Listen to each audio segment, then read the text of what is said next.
السلام علیکم ورحمۃ اللہ وبرکاتہ۔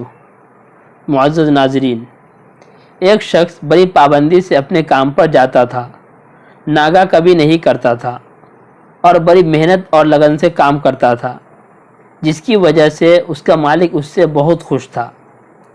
اتفاق سے ایک دن وہ کام پر نہیں گیا تو اس کے مالک کو لگا شاید اس کی تنخواہ اس کی ضروریات سے کم ہے، مجھے اس کی تنخواہ میں کچھ اضافہ کر دینا چاہیے تاکہ وہ دل جمی سے کام کرے اور آئندہ کام سے غائب نہ ہو۔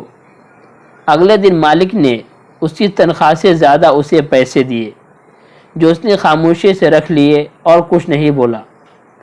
لیکن کچھ دنوں بعد وہ دوبارہ کام سے غیر حاضر ہوا تو اس کے مالک کو اس پر غصہ آ گیا اور غصے میں آ کر اس نے اس کی تنخواہ میں کیا گیا اضافہ ختم کر دیا اور اس کی تنخواہ جیسے پہلے تھی ویسے کر دی۔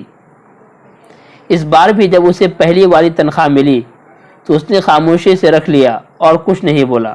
تو مالک کو بڑا تعجب ہوا اور اس سے پوچھا، کیا بات ہے؟ جب میں نے تمہاری تنخواہ میں اضافہ کیا تو تم خاموش رہے اور جب کم کر دیا پھر بھی تم خاموش رہے۔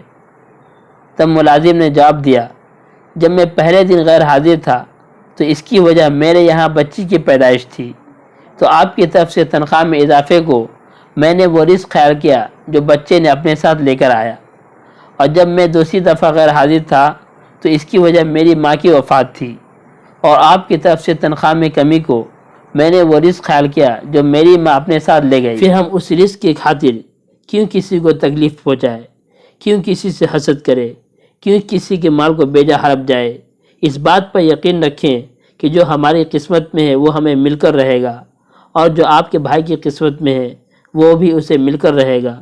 اس لیے کہ خواہ مخواہ ہمیں پریشان ہونے کی ضرورت نہیں ہے، اور نہ کسی کی ترقی دیکھ کر جلنے کی ضرورت ہے، اور نہ اپنے معاش میں تنگی کی وجہ سے شکوہ شکایت کی ضرورت ہے۔